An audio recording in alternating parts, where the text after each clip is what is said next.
Домбыра шерткен кезде пернеге қолым жетпей қалады. Я болмаса домбыра ызыңдап шығады екен. Қайтсем болады. Сау сәлемет тұрдыңыздар ма? Дойын парақшасындағы барлық өнерсүйер қауым. Мен өздеріңізге домбыра үйретіп жүрген, домбыраның материалдарын, домбыраның нотасын орталасып жүрген Ерлан бауырларыңыз болам. Бүгінгі санда өздеріңізге жаңағы айтып өткен екі мәселе туралы айтып өтпекшімін. Олай болмаса ең әуелі домбыра шерту барысында біздің домбырамыз ызыңдап шығу мәселесі туралы. Бұл ызыңдаған, яғни домбыраның дыбысы тұнық шықпай қалған себептер туралы айтатын болсақ, біріншіден біз перне басу барысында осы перненің дәл үстінен баспай, екпенің ортасынан басқан жерде ызыңдап шығады. Екіншіден, домбыраның пернесі я болмаса ішегі тозып кеткен болуы мүмкін.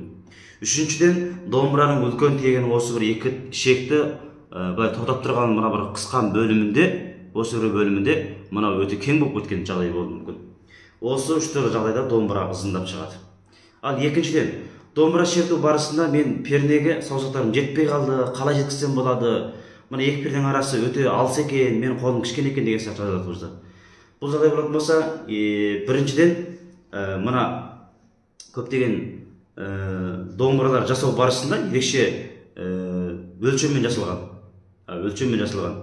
Бұда ешқандай мәселе жоқ. Ал екіншіден болатын болса, бұл перне басу барысында сіздің мынау қолыңызды орналастыру, саусақтарыңызды орналастыру қателік болуы мүмкін. Ондай болса қалай түзетеміз?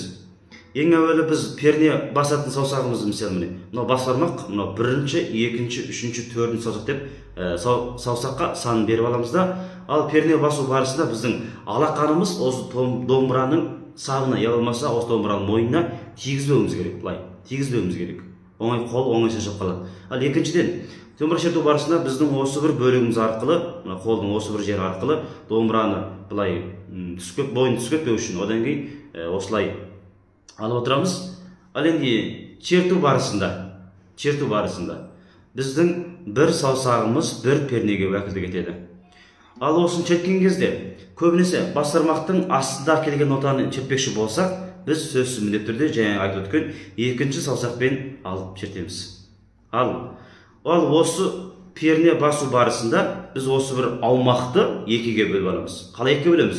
Бас бармақпен ортаңғы саусақты осы негіз етіп, осының үстіңгі жақтарына мына жақта келген ноталарды баспақшы болсақ, ондай болатын болса, біздің мына бірінші саусағымыз, яғни сұқ саусақпен былай басып жіберсек болады.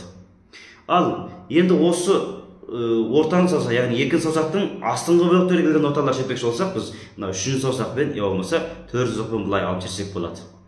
Сондықтан біз әдетте былай басып жеткен нотаны көрмедік, я болмаса былай жеткен көп аз, бұл көп кезіге бермейді. Ішінара күйлерде біраз кезігуі мүмкін енді мысалы. Бірақ енді көбінесе біз осылай алып шертеміз. Сондықтан осы екі бөлікке бөліп алғанымыз абзал.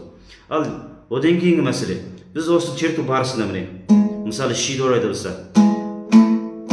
біз шертіп енді мына жайдан кейінгі шын рай, я болмаса ми дыбыстар шертпекші болсам, былай жүрген соң қолым жүрмейді дейді. Бұл қатты ұстап алған.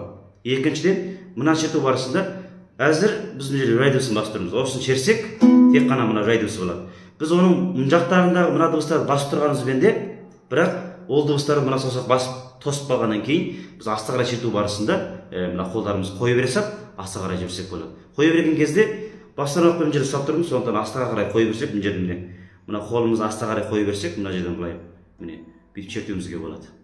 Сондықтан сіз домбыра шерту барысында осындай жағдайлар туылды ма? Туылған болса, менің осы бір әдісімді сынап көрсеңіздер болады. Рахмет.